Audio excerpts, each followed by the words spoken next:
जी Nawaz सिरहायो खबरचार news या वहाँ आयशा हैदर नवाब अली मोहम्मद में अगुए वज़ीर आज़म सिंध नवाब अली मोहम्मद लगारी के खानदान तरफा बल्दियाती चूनन में आज़ाद उम्मीदवार बिहारण बाद सियासी सूरत हाल दिलचस्प थी वही। नवाब खानदान की हिमायत हासिल करण लाइ सियासी जमायतूं डकडोड़ शुरू करे छॾी आहे।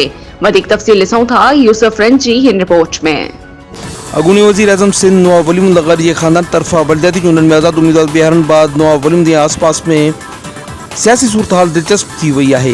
पीपी मुकामी क़यादत तरफा नज़रअंदाज करण सबब अगूनी वज़ीर आज़म सिंध के पोटे नवाब नौशाद लगारी तरफा यूनियन काउंसिल पट पीरल ते आज़ाद उम्मीदवार जो पैनल बिहारण बाद सियासी सूरत हाल इंतहाई दिलचस्प थी वही है। इन सिलसिले में नवाब नौशाद लगारी सिंध फोरम ते मीडिया से ॻाल्हाईंदे चयो त पार्टी के शुरू खां वठी नवाब फैमिली डिफरेंट यूसीस ते चाहे लोकल इलेक्शन हुए या जनरल इलेक्शन हुए उनमें पीपुल्स पार्टी के अनकंडीशनल सपोर्ट कंदी रही है।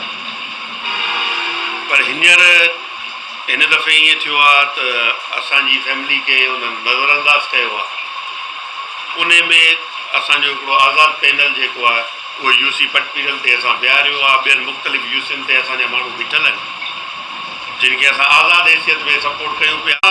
यूसी पटपीरल में जुड़ेजा बिरादरी है, बुघिया बिरादरी है, उतेरा बिरादरी है, माछी आहिनि, पंहिंजो भट्टी आहिनि, सैयद आहिनि, ऐं पंहिंजो ज़रदारी आहिनि, खोरखाणी आहिनि, इलाही क़ौमूं असां सां गॾु आहिनि।